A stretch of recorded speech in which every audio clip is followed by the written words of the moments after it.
Hello my dear student, हम start कर रहे हैं previous year question with solution, साथ में ऐसे क्वेश्चन जो एग्जाम में आने वाले हैं। आप क्या करें, इन सभी क्वेश्चन को अच्छे से करें और इन क्वेश्चन में हमने ऐसा किया है कि जितने भी ओवरऑल चैप्टर से क्वेश्चन बन सकते हैं वो सबको लिया है, क्योंकि यहाँ पे इन क्वेश्चनों में जितने भी चैप्टर के इंपोर्टेंट पॉइंट हैं सबको कवर कर लिया गया है। इससे क्वेश्चन बाहर नहीं जाएगा। आपको ऐसा करना है, जितने भी पॉइंट इसमें आएंगे क्वेश्चन में सबको आपको अच्छे से देखना है और अच्छे से उनको कर लेना है, अच्छे से तैयार कर लेना है। क्यों? क्योंकि अब इससे बाहर तो पॉइंट उस चैप्टर में है ही नहीं, तो एग्जामिनर कहां से क्वेश्चन बनाएगा? तो सीधी सी बात है, इन्हीं पॉइंटों को वो आगे पीछे करके क्वेश्चन बनाएगा। अगर बनाएगा तो नए क्वेश्चन, लेकिन होंगे क्या, इन्हीं क्वेश्चन के क्या होंगे, फॉरवर्ड करके वो बना देगा। अगर आपके ये पॉइंट क्लियर होते हैं तो आपको नए क्वेश्चन में दिक्कत नहीं आएगी, क्योंकि हमने कोई पॉइंट ऐसा छोड़ा ही नहीं है चैप्टर में जहां से क्वेश्चन बन सकते हैं। सब पॉइंट ले लिए हैं, अब इससे अलग कोई पॉइंट चैप्टर में नहीं बचा है। अगर क्वेश्चन वो नए बनाने की कोशिश करेगा भी एग्जामिनर, तो क्या करेगा, इन्हीं पॉइंटों को आगे पीछे कर सकता, बाकी कुछ नहीं कर सकता। तो आप इन सब पॉइंटों को अच्छे से करें, चाहे आप किसी भी एग्जाम को देने वाले हैं, चाहे आप नीट का एग्जाम देने वाले हैं, चाहे आप यूपी सी नेट बीएससी नर्सिंग का एग्जाम देने वाले हैं, चाहे आप सीयू ईटी का एग्जाम देने वाले हैं। हमने पूरे चैप्टर को इतने अच्छे तरीके से कवर किया है, सब ओवरऑल पॉइंट इसमें आ चुके हैं। इससे बाहर कोई चैप्टर में पॉइंट है ही नहीं, तो क्वेश्चन बनेगा कहां से? आप इन सब पॉइंट को अच्छे से कर लें, आप एकदम टॉप का स्कोर करेंगे। साथ में जो ओनली नीट को क्वालिफाई करके प्राइवेट कॉलेज में एडमिशन लेना चाहते हैं, वो अच्छे से इन पॉइंट को नोट कर लें, अच्छे से याद कर लें, आपका क्वालिफाई हो जाएगा विथआउट टेंशन।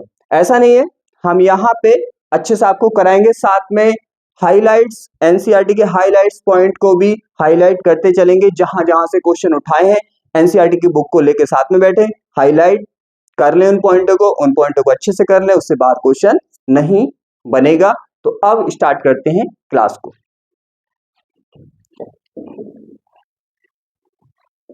अब देखिए, पहला क्वेश्चन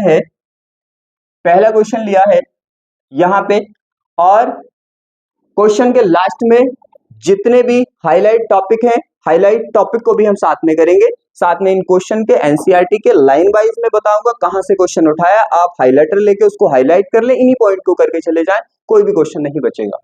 पहला है, निम्नलिखित में से कौन सा कथन सत्य नहीं है? सत्य नहीं है, अच्छे से पेपर में पढ़ें, क्योंकि कभी कभी बाई मिस्टेक हो जाता है, सत्य की जगह असत्य लग जाता है तो उल्टा हो जाता है क्वेश्चन। पहला क्या बोला है, पराग कोश के स्फुटन में टैपिटम सहायता करती है। पहला ही इसमें गलत है।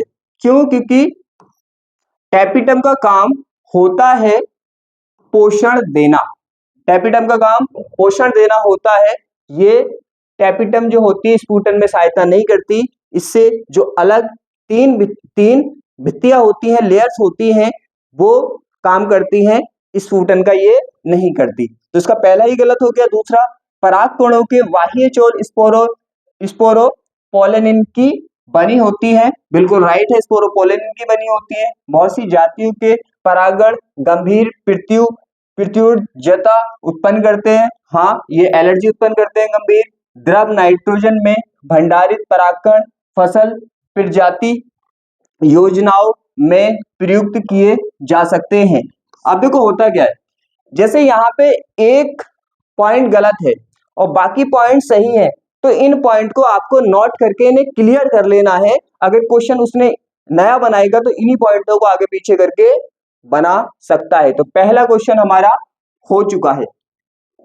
ध्यान रखना, इन पॉइंटों को, जितने भी क्वेश्चन में पॉइंट आ रहे हैं सब आप अच्छे से नोट कर लें, नोट करके इन पॉइंटों को क्लियर कर लें, क्वेश्चन नहीं बचेगा।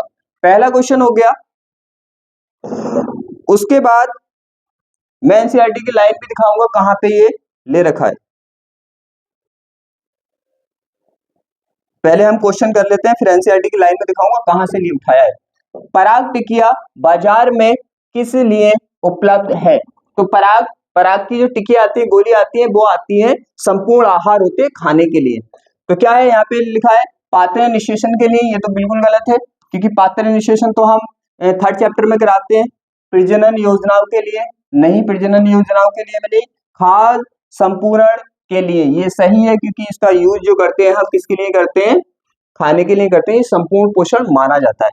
बाह्य स्थानीय संरक्षण के लिए ये तो हमारे चैप्टर का लास्ट है, 12th चैप्टर के लास्ट का है, वहां पे संरक्षण होता है, तो ये भी रॉन्ग है, ये इसका हमारा राइट है। हर पॉइंट को नोट करना आपको। अब यहाँ पे देखिए ये कहां से उठाया गया है, ये क्वेश्चन कहां से, आपको फील आना चाहिए अंदर से कि हाँ कहां से उठाया, मैं ऐसे बोल दूं ये ऐसे होता है, ये ऐसे होता है, तो फील नहीं आएगा। फील आएगा आपको एनसीईआरटी की लाइन में मैं ले जाऊंगा, हाईलाइट कराऊंगा। देखो क्या होगा, टैपिटम का साफ साफ काम लिख रहा है यहाँ पे। टैपिटम क्या करती है, देखो टैपिटम होती है, ये विकासशील परागकणों को पोषण देती है। तो वो लाइन क्या थी, बिल्कुल गलत लाइन थी। टैपिटम का कार्य क्या होता है, पोषण देना होता है। अब देखो इनका कार्य जो 3 होती है, इनका काम होता है स्फुटन का, उसमें मदद करने का। कहने का मीन्स ये है कि आपको क्या करना है, आपको लघु बीजाणु धानी की संरचना अच्छे से करनी है, वहां से क्वेश्चन उठता है। क्लियर। आगे देखो किस पॉइंट से उठाया था उसने, परागकणों से उठाया था, बाह्य चोल से उठाया था ये क्वेश्चन उसने, और द्रव अमोनिया से ये पॉइंट उठाए हैं उसने। अब हम सब पॉइंटों को दिखाने वालों में कहां से उठाया उसने। अब देखो बाह्य चोल बोला था, स्पोरोपोलिन का होता है, बिल्कुल सही है। देखो ये बाह्य चोल कहते हैं, और ये किसका बना होता है, स्पोरोपोलिन से बनी होती है, वो बिल्कुल राइट पॉइंट था। क्लियर है। अब देखो क्या है, नेक्स्ट क्वेश्चन वो बना सकता है, वो अंतःचोल पूछ सकता है इस बार। अंतःचोल किसका बना होता है, ये भी पूछ सकता है, तो किसका बना होता है, ये आपको नोट करना है, इसका बना होता है। साथ में डिस्कस ये करेंगे नेक्स्ट क्वेश्चन और कौन से बना सकता है वो। तो क्लियर हो गए ये क्वेश्चन, और साथ में हमने देख लिया एनसीईआरटी की किस लाइन से उसने क्वेश्चन उठाया है। ध्यान रखना, मैं जो ये आपको हाईलाइट करा रहा हूं, ये पॉइंट आपको हाईलाइट करके याद करने की, यहीं से क्वेश्चन उठेंगे। ये हो गया। आगे उसने जो लाइन उठाई थी वो यहां से उठाई थी। देखो क्या करता है ये एलर्जी जैसे क्या करता है, कभी कभी चिरकाल श्वासनी विकार पैदा कर देता है। बिल्कुल बात सही थी, ये वो ही बोल रहा था। अब यहाँ पे क्या है, ये जहां जहां से पॉइंट उठाए थे क्वेश्चनों में, हमने देख लिया एनसीईआरटी की लाइन में भी कहां से उसने क्वेश्चन उठाए थे। क्लियर। इन पॉइंटों को हाईलाइट कराता चल रहा हूं मैं, साथ में आपको हाईलाइट करके चलना है इनको, इन पॉइंटों को क्लियर करके जाना है। और देखो क्या है, परागकण किसके लिए क्या होता है, पोषण से भरपूर होते हैं, इसीलिए इनका यूज किसमें करते हैं, पोषण के लिए करते हैं। सब पॉइंट हमने एनसीईआरटी की लाइन में हैंड टू हैंड देख भी लिए। ऐसा नहीं है कि आप ऐसे ही कर रहे हैं, फील भी कराऊंगा मैं कहां से उठाया ये क्वेश्चन को।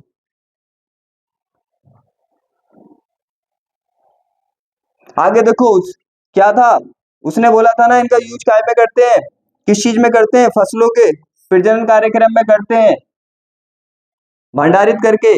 ये लाइन उसने उठाई थी।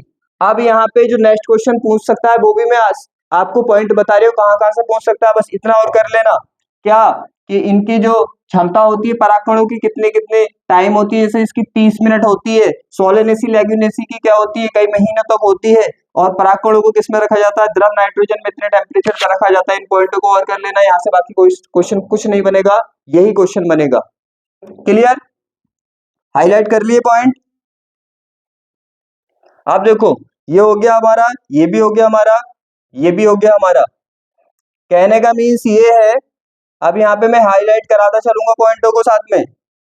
क्या क्या आपको करना है, यहाँ पे बस आपको क्या करना है, देखो यहाँ पे किन किन पॉइंटों को करना है, आपको लघु बीजाणु धानी की संरचना, लघु बीजाणु धानी की संरचना करनी है, प्लस परागकण की संरचना, परागकण संरचना, हाईलाइट पॉइंट भी बताऊंगा साथ में, परागकण संरचना करनी है। और परागकण के यूज, क्या परागकण के उपयोग, कहाँ का उपयोग करते हैं, और उससे जो बीमारी होती है या प्रॉब्लम होती है, उसको बीमारी होती है, प्रॉब्लम होती है, और इसके कुछ एग्जाम्पल जो दे रखे हैं कि कितने कितने टाइम इनकी जनन क्षमता होती है, ये हाईलाइट पॉइंट है इतने टॉपिक के। 3 टॉपिक मैंने बोल दिए, क्या? लघु बीजाणुधानी की संरचना, परागकण की संरचना और परागकण के यूज कहाँ होते हैं, उनसे क्या क्या बीमारियां होती हैं, और एग्जाम्पल जो नीचे दे रखे हैं। बस इतना ही हाईलाइट है यहाँ तक के पोर्शन में एनसीईआरटी में, बाकी कुछ नहीं पूछेगा। अब चलते हैं नेक्स्ट क्वेश्चन पे। देखो यही तरीका होता है, आप क्वेश्चन पढ़ो, क्वेश्चन को समझो, फिर उसका आंसर करो, फिर ये देखो एनसीईआरटी किस लाइन से उठाया है और उसको हाईलाइट कर लो, वही इंपॉर्टेंट पॉइंट है, आगे कोई क्वेश्चन बनने वाला है नहीं। तो बस इतना करना है, यहाँ पे हाईलाइट कर लिया हमने। आप इसको नोट कर लें कि इनको आपको अच्छे से रिवाइज करके जाना है, क्वेश्चन नहीं बचेंगे। फिर अगला चलते हैं हम, मैं साथ में इसीलिए लेकर आया हूं, पहले क्वेश्चन कराऊंगा, फिर उसे बताऊंगा कहां से उठाया है इसने एनसीईआरटी से, फिर मैं बाद में हाईलाइट भी करा दूंगा कि ये टॉपिक क्या है, हाईलाइट टॉपिक है, या आपको इन्हें करके जाना अच्छे से। और पैसेज में बताऊंगा कौन कौन से पॉइंट इंपोर्टेंट है, उन्हें करके जाना। ऐसा नहीं कि मैं क्वेश्चन करा दूं, अच्छे से करेंगे। लघु बीजाणुधानी किसके तुल्य होती है, तो साफ साफ एनसीईआरटी में लिख रखा है, लघु बीजाणुधानी का दूसरा नाम क्या है, बीजांड। क्लियर इसका आंसर। फिर आगे देखो, ये है बीजांड, ये क्या है, बीजांड का पिंड, बीजांड का है ब्रंश से कहां पर संकलित होते हैं, एनसीईआरटी में साफ साफ लिख रखा है, नाभिक में होते हैं, नाभिक में होते हैं। अब आपको दिखाता हूं कहां कहां से क्वेश्चन उठाए थे। देखो यहाँ पे उसने ये आपको ये पूरा पोर्शन आपको करके जाना है, करके जाना है, मींस हाईलाइट टॉपिक है, बार बार क्वेश्चन पूछे जाते हैं किससे, लघु बीजाणुधानी की संरचना, लघु बीजाणुधानी संरचना हाईलाइट करते रहना। 3 काम करा रही हूँ एक साथ, क्वेश्चन करा रही हूँ, फिर बता रही हूँ एनसीईआरटी क्या क्या हाईलाइट है और कौन कौन से टॉपिक हाईलाइट है, line highlight, topic highlight, question, 3 काम हम एक साथ कर रहे हैं, क्वेश्चन नहीं बचेगा। क्या होगा, लघु बीजाणुधानी की संरचना करनी है, हाईलाइट पॉइंट है, हाईलाइट पॉइंट है, करना है। देखो क्या था, साफ साफ लिख रखा है, बीजांड ग्रंथ के साथ कहां पे संकलित होता है, नाभिक क्षेत्र में होता है, ध्यान रखना है। आगे ये भी पूछ सकता है कि बीजांड द्वार के विपरीत कौन सा सिरा होता है, निवाहक कैलोजन होता है, तो इसको आपको अच्छे से करके जाना है, ये पॉइंट यहां से उठा सकता है वो। बीजाणु जनन, बीजाणु जनन ये हो गया गुरु बीजाणु। अब आता है उन्हें क्या, यहाँ पे देखो उठाया था उसने क्वेश्चन, कार्यशील गुरु बीजाणु क्या होता है, युग्मोद्भिद परागकोश के रूप में क्या होता है, विकसित होता है। किससे, देखो यहाँ पे ये था, क्या बना रहा था, भ्रूण कोश, सॉरी भ्रूण कोश के रूप में विकसित होता है, क्या, कार्यशील, क्या अपना गुरु बीजाणु, कार्यशील गुरु बीजाणु 4 बनते हैं, 4 में से एक किसमें विकसित हो जाता है, भ्रूण कोश के रूप में। यही लाइन उठाई थी उसने, ये हाईलाइट करते चल रहे हैं हम। क्लियर हो गया, तो ये पैसेज आपको अच्छे से करना, हाईलाइट पैसेज है, बार बार क्वेश्चन यहां से आता है, ये दोनों अच्छे से करने हैं आपको। देखो दिखा रहा हूं ना साथ में एनसीईआरटी किस लाइन से उठाया है, समझ आ गया। आप देखो यहाँ पे तंतु रूपी समुच्चय किसका एक लक्षण है, तो आपकी एनसीईआरटी में साफ साफ लिख रखा है क्या, तंतु रूपी समुच्चय किससे निकलता है, सहायक कोशिका से निकलता है।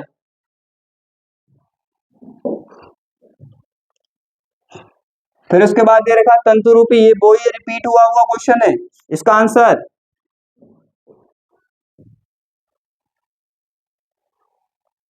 देखो, एक ही क्वेश्चन कितनी बार रिपीट हुआ है, तंतु रूपी समुच्चय पे कितनी बार रिपीट हुआ है, तो इसका मतलब तंतु रूपी समुच्चय हाईलाइट टॉपिक है, हाईलाइट पॉइंट है, हाईलाइट लेके चलना है आपको। तंतु रूपी समुच्चय का क्या कार्य होता है, वाटिकाग्र पर उपयुक्त पराग को पहचानना। आपके एनसीईआरटी में बिल्कुल साफ साफ लिख रखा है, ये क्या करता है, पराग नली के प्रवेश का मार्गदर्शन, मीन्स पराग नली को रास्ता बताता है जाने के लिए अंदर।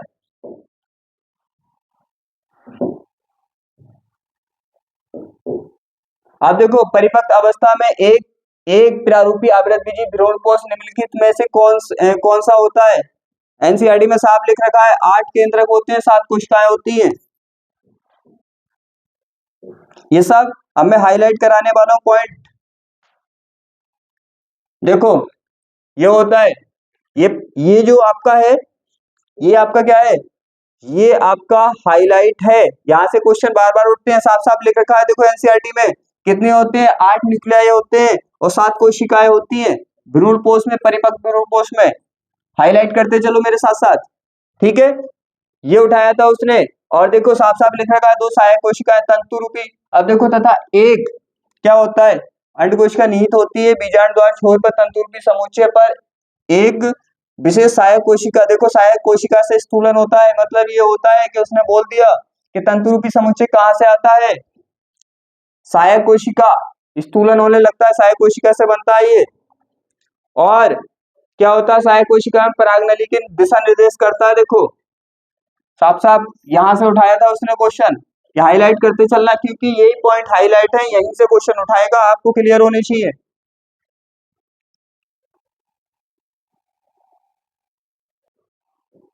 आगे है आवृत बीजी पादकों में निषेचन, निषेचित भ्रूण कोश में आगुणित, द्विगुणित और त्रिगुणित। देखो ये क्या है, ये भी क्या है, ये भी हमारा भ्रूण कोश से उठा हुआ क्वेश्चन है। आप देखो क्या होता है, आपको पता है आगुणित, आगुणित, आगुणित जब समझोगे तो उसमें क्या होता है, जितनी कोशिकाएं होती है वो क्या होती है, सहायक कोशिका। प्रति विषयांत कोशिकाएं क्या होती है, आगुणित, आगुणित होती है। और बड़ी कोशिका जो होती है द्विगुणित होती है, दो केंद्रक होते हैं। और जब क्या होता है यहाँ पे त्रिगुणित, दोनों निषेचन, जब निषेचन हो जाता है तो युग्मनज बनता है, और युग्मनज क्या होता है हमेशा द्विगुणित। तो बात समझ आ गई, उसमें जो कोशिकाएं थी, तभी तो मैंने बोला कि हमारा जो भ्रूण कोश है उसकी संरचना पता होना चाहिए। हाईलाइट टॉपिक है, बार बार क्वेश्चन उठ रहे हैं। ऐसा अगर मैं बोलता कि भ्रूण कोश हाईलाइट टॉपिक है, आपको लगता नहीं। अब आप बार बार क्वेश्चन उठ रहे हैं, इसका मतलब हाईलाइट टॉपिक है, वहीं से क्वेश्चन उठेंगे। तो भ्रूण कोश की संरचना आपको अच्छे से पता होना चाहिए। उसके अंदर जो कोशिकाएं होती है सहायक कोशिका प्रति विषयांत कोशिकाएं, वो क्या होती है, आगुणित होती है, आगुणित होती है। युग्मनज हमेशा द्विगुणित होता है। और उसके अंदर क्या होता है, जो प्राथमिक जब निषेचन होता है उसका जो प्राथमिक भ्रूणपोष केंद्रक होता है वो क्या हो जाता है, दो केंद्रक पहले थे, एक था तो त्रिगुणित हो गया। तो कौन सा गया, आपको पता है। पहला देखें सहायक कोशिका, हाँ सहायक कोशिका आगुणित होगी। तो उसने पूछा दूसरी कौन से होनी चाहिए, द्विगुणित। लेकिन प्रति विषयांत कोशिका भी क्या होती है, क्या होती है, आगुणित। तो ये तो आंसर नहीं होगा। सहायक कोशिका हाँ आगुणित होती है, प्राथमिक भ्रूणपोष ये तो त्रिगुणित होता है, तो ये वाला भी नहीं होगा। पहले आगुणित होना चाहिए, फिर द्विगुणित, फिर त्रिगुणित, इस सीक्वेंस में लगे होने चाहिए। तो ये भी नहीं होगा, इसका ये भी नहीं होगा। फिर प्रतिविन्यास कोशिका ये तो है आगुणित है, ये भी क्या है, सहायक कोशिका, ये भी आगुणित है। हमें क्या चाहिए, आगुणित, द्विगुणित, त्रिगुणित, ये भी नहीं होगा। तो बचा क्या, एक ही बचा, सहायक कोशिका, युग्मनज और प्राथमिक भ्रूणपोष, ये हो गया। और ये आपके एनसीईआरटी में साफ साफ लिख रखे हैं पॉइंट, हाईलाइट करते चलेंगे। एनसीईआरटी को भी साथ साथ कहां से क्वेश्चन उठा है, कौन से टॉपिक है हाईलाइट, वो मैं करा दिया हूं। निम्न में से किस एक में स्व युग्मी परागण होता है। एनसीईआरटी में साफ साफ दे रखा है, अनुमिलीय परागण में क्या होता है, इसमें हमेशा कैसा होता है, स्वयुग्मी होता है, स्वयुग्मी होता है। ये हाईलाइट टॉपिक है। स्व अनुमूल्य, अनुमूल्य से बार बार क्वेश्चन उठाए जाते हैं। देखो यहाँ पे क्या है, एक लिंगा सराई पुष्प पादप निम्नलिखित में से किन दोनों को रोकता है। तो क्या रोकता है, ये रोकता है एक लिंगी पुष्प है, एक लिंगी पुष्प है ना।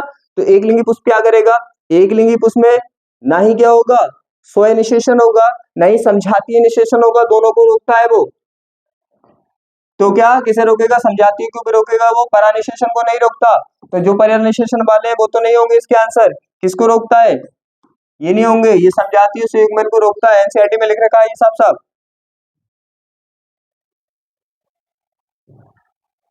मैं तो फील भी करा रही हूँ सामने से आपको, ऐसा नहीं है। हाईलाइट क्वेश्चन करेंगे, फिर उसे बताऊंगा, फिर एनसीईआरटी की लाइन दिखाऊंगा कहां से उठाया, फिर साथ में बताऊंगा हाईलाइट टॉपिक कौन कौन से, आपको यही हाईलाइट करने।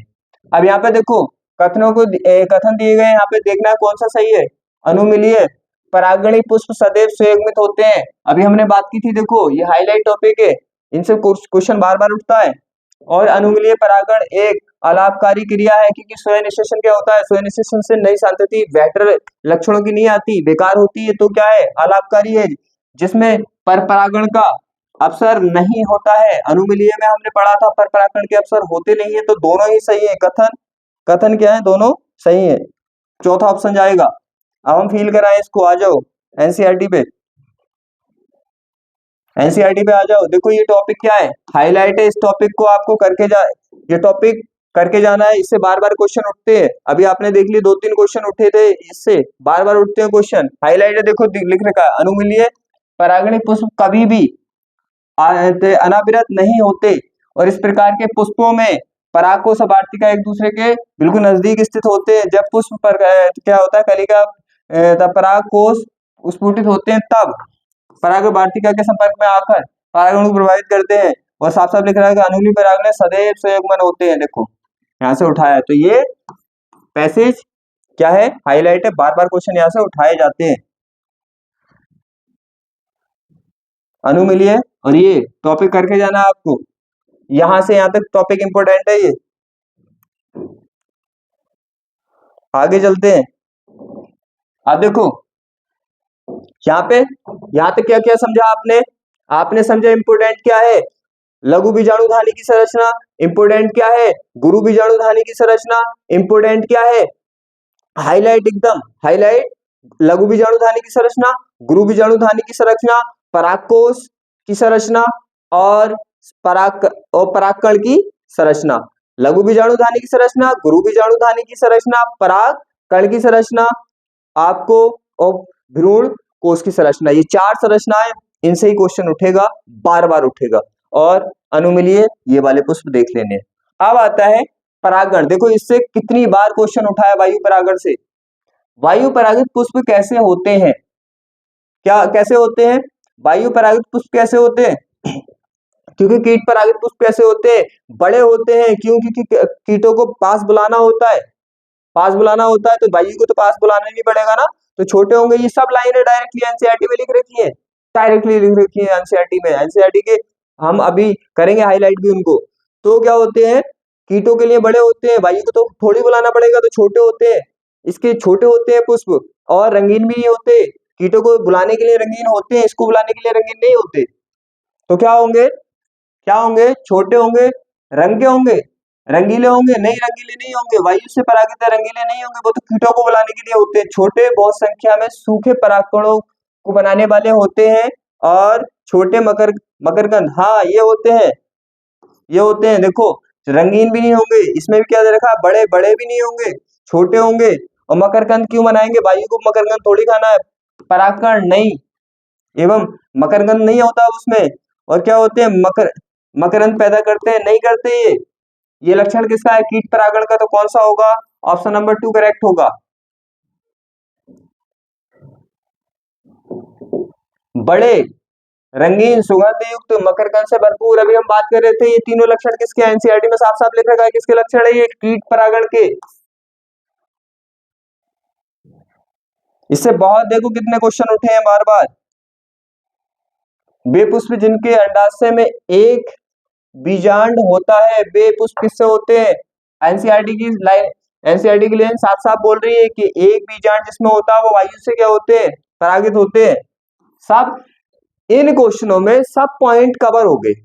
जब इन क्वेश्चनों में सब पॉइंट कवर हो गए, नेक्स्ट पॉइंट बन ही नहीं सकते कुछ, तो क्वेश्चन यहीं से उठाएगा। बस क्या करेगा, इन्हीं क्वेश्चन को वो आगे पीछे करके पूछ लेगा बस। तो आपको सब पॉइंट अच्छे से करके जाना है। एक बीजांड किसका, वायु परागित। देखो कितने पॉइंट यहाँ पे पूछे। समूहक, परितोषक किसके लिए आवश्यक है, देखो फिर वही कीट परागण, कीट परागण पे, क्योंकि ये सब किसके लिए, परितोषक मीन्स मकरंद, मकरंद किसके लिए, किसमें होता है, कि कीट परागण में। निम्न में से परागण के विषय में गलत कथन को पहचानिए। अजैविक परागण में वायु द्वारा परागण बहुत होता है, बिल्कुल राइट है। सबसे कम किससे होता है, सबसे ज्यादा होता है जीवों से, जीवों के बाद होता है वायु से, और वायु के बाद होता है किससे, जल से। तो उसने पूछा ही क्या है, उसने पूछा है क्या, उसने पूछा है अजैविक कारक, क्योंकि जीव क्या आ गए, जीव तो जैविक कारक हो गए। अजैविक कारक में कौन आता है, वायु और जल से सबसे बेकार होता है तो वायु। लाइन बिल्कुल सही है। परागण के लिए मक्खियों भिरकों को आकर्षित करने के लिए बदबूदार गंध उत्पन्न की जाती है। वहां एनसीईआरटी में लिख रखा है कि किसे, मक्खियों को और बीटलों को बदबूदार गंध उत्पन्न की जाती है। कीटों, शलभ और तितलियों से सबसे अधिक परागण होता है। बिल्कुल गलत, क्योंकि लिख रखा है उसमें साफ साफ एनसीईआरटी में मधुमक्खी से सबसे ज्यादा होता है। पुष्पी पादपों में जल के द्वारा परागण बहुत ही दुर्लभ होता है। बिल्कुल एनसीईआरटी की लाइन से उठाया है, साफ साफ लिख रखा है सबसे दुर्लभ जो होता है वो जल से होता है। तो देखो इनसे अभिकर्मकों से कितने क्वेश्चन पूछे लगातार चल रहे हैं इनसे ही, तो इसका मीन्स ये हाईलाइट टॉपिक हुआ। कॉर्न कॉर्न कॉग में फुंदरे का क्या कार्य होता है? एनसीईआरटी में लिख रखा है कि कीट परागण के लिए क्या होने चाहिए? पुष्प बड़े होने चाहिए, अगर छोटे होते हैं तो बड़ा होने के लिए कीटों को आकर्षित करने के लिए क्या बना लेते हैं? वो फुंदरे बना लेते हैं। तो क्या होगा? बीजों की रक्षा करने के लिए नहीं, बीजों की रक्षा इससे थोड़ी हो रही है, कीटों को आकर्षित करने के लिए। हाँ, क्योंकि छोटे होते हैं तो बड़ा कर लेते हैं वो अपनों को, ताकि वो दिखें। परागकणों को पकड़ने के लिए, परागकण पकड़ने का क्या मतलब इससे? आगे देखो यहाँ पे बड़े रंगीन सुगंध युक्त मकरंद, ये हमने क्वालिटी पढ़ ली, किसकी होती है? ये कीट परागत की। देखो क्वेश्चन बार बार रिपीट होते हैं, मैंने बोला ना इंपॉर्टेंट पॉइंट आप इन सबको करके जाएं, क्वेश्चन यहीं से रिपीट होंगे बार बार। अब देखिए ये वाला जो पैसेज है बहुत ही इंपॉर्टेंट है, हाईलाइट है, हाईलाइट है यहाँ पे। अब देखो साफ साफ लिख रखा है अजेबीए में वायु से सबसे अधिक होता है, ये पॉइंट बोला था उसने, एनसीईआरटी की लाइन डायरेक्टली उठाई है उसने, उठाई है। अब देखो वायु से परागित क्या होते हैं? हल्के होते हैं, चिपचिप रहित परागण की जरूरत होती है, ये साफ लिख रखा है उसने। ठीक है, ये हो गया। और क्या? कौन कैप वाला देखो एग्जांपल, कौन कैप दे रखा था, कौन कैप। और देखो ये दे रखा है एक अकेला बीजांड, बीजांड होता है किसमें? वायु परागित पुष्पों में प्रत्येक अंडाशय में एक बीजांड होता है, ये लाइन उठाई थी उसने, कौन कैप वाली लाइन उठाई थी, ताकि परागणों को आसानी से, सॉरी यहाँ पे गया था, देखते हैं कुछ नहीं, बल्कि वार्तिका वार्तिका होते हैं जो हवा में झूमते परागकणों को, सॉरी वो जल्दबाजी में मुझसे हो गया कि एनसीईआरटी में लिख रखा है किसे करने के लिए, किसे करने के लिए? उन्हें परागकणों को आसानी से पकड़ सके, सॉरी वो क्या हो गया, उसमें मिस्टेक हो गया मुझसे जल्दबाजी में, परागकणों को पकड़ना, सॉरी। वैसे क्योंकि अगर एक एंगल से देखा जाए तो कीट जब बड़े होंगे तो वो भी होगा, लेकिन कोई नहीं, जल्दबाजी में हो जाता है, परागकणों को पकड़ने के लिए। इन सब लाइनों को हाईलाइट करें, यहाँ से क्वेश्चन बार बार उठेंगे। अब देखो यहाँ पे पुष्पों में पानी से परागण सबसे दुर्लभ होता है, यहाँ से उठाया था, सबको आप हाईलाइट कर लें। अब क्या है यहाँ पे, और क्या पूछ सकता है यहाँ पे, क्या पूछ सकता है? अब यहाँ पे जैसे इस बार उसने क्या पूछ लिया, इससे पूछ लिया क्वेश्चन आ सकता है, तो यहाँ पे क्या होगा, इन्हीं क्वेश्चनों को वो आगे पीछे घुमा घुमा के दे देगा, घुमा के दे देगा। तो इन पॉइंटों को सब हाईलाइट पॉइंट है, इनको आप अच्छे से करके जाए। क्लियर? अब आगे चले, इसका मीन्स क्या है, ये वाला जो पोर्शन है कौन सा, पराग के अभिकर्मक, ये हाईलाइट टॉपिक है। क्या है ये? हाईलाइट टॉपिक है, इससे बार बार क्वेश्चन उठते हैं, आपको ये अच्छे से पढ़ के जाना है, इसके एग्जांपल, इसकी क्वालिटी हाईलाइट है। आपने देख लिया कितने क्वेश्चन उठे हैं इससे। फिर आगे आता है मक्का के दाने, मक्का, गेहूं और मक्का के दानों के दानों में क्या पाया जाने वाला स्केटल, ये क्या होता है आपको पता है? इसके स्केटलम जो होता है एक बीजपत्री में क्या होता है? ये बीज पत्र का नाम होता है, किसका नाम होता है? ये बीज पत्र का नाम होता है।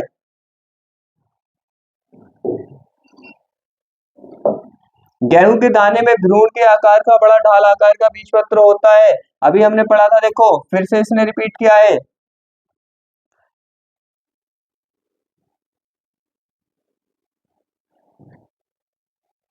आगे देखो गेहूं के दाने में भ्रूण कोष में एक बड़ा, फिर से वही यहाँ पे ये हो गया, ये होता है। देखो 3 बार लगातार इसने रिपीट किया है, इसका मतलब जो टॉपिक अच्छा है, हाईलाइट है। मक्का के दाने में बीज पत्र को क्या कहते हैं? देखो बार बार कितनी बार रिपीट हुआ, ये 4 बार क्वेश्चन रिपीट हो चुका है, इसका मतलब ये हाईलाइट है। अब हम करते हैं कहां से, देखो ये होता है ना, एक बीज पत्र को क्या बोलते हैं? स्केटुलम, स्केटुलम बोलते हैं ना, इसको कितनी बार पूछ लिया उसने, 4 बार पूछ लिया। एग्जाम्पल भी दे रखे हैं, देखो गेहूं, मक्का, और यहाँ पे दे रखा है क्या, कहाँ पे, घास का एग्जाम्पल भी था, यहाँ पे घास का एग्जाम्पल भी होता है। एक बीज पत्र में, एक बीज पत्र होते हैं घास परिवार, देखो ये लिख रखा है घास परिवार में।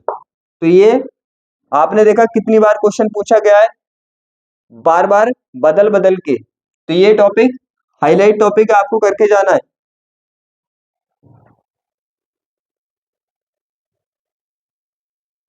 अब हाँ, नारियल का पानी तथा इसका खाने योग्य वाला भाग क्या होता है, एनसीईआरटी में लिख रखा है, क्या होता है ये होता है भ्रूण, भ्रूण पोष। क्या होता है ये, भ्रूण पोष होता है।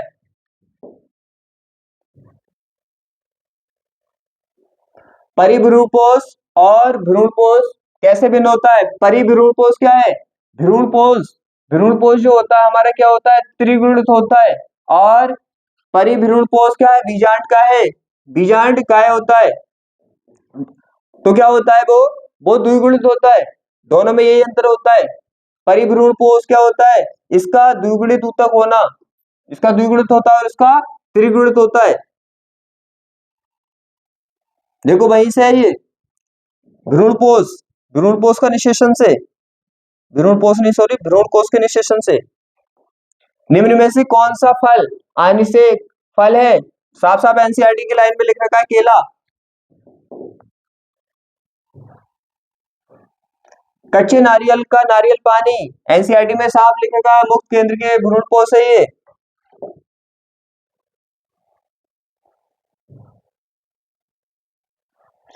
पुष्पी पातकों में बिना निषेचन के बीज बनना निम्नलिखित में से कौन सी प्रक्रिया है, ये होता है हमारा असंग, असंग जनन।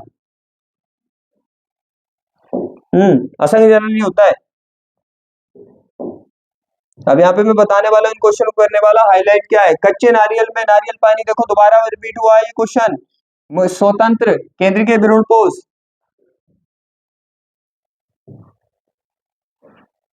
यहाँ पे देखो कच्चे नारियल, नारियल पानी, फिर से रिपीट हुआ है ये क्या है, स्वतंत्र केंद्र की भ्रूणपोष।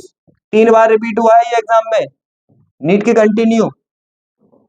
नारियल का फल किस प्रकार का फल होता है, यह अष्टल फल होता है।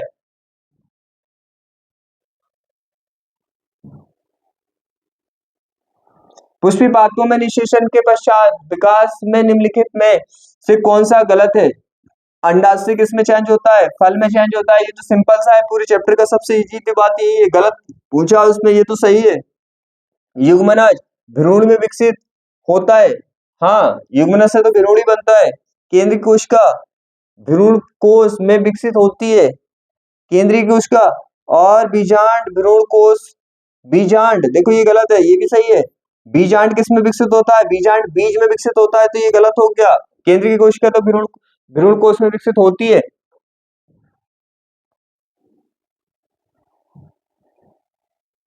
आगे क्या है, कुछ पातकों में मादा युग्मक बिना निषेचन के भ्रूण में परिवर्तित हो जाते हैं, उसको बोलते हैं हम क्या, अनिषेक जनन।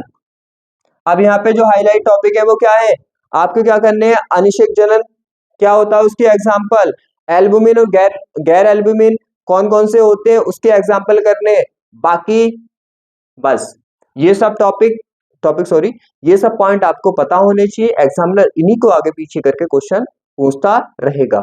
अब हाईलाइट टॉपिक पे आ जाए, क्या क्या हाईलाइट टॉपिक थे।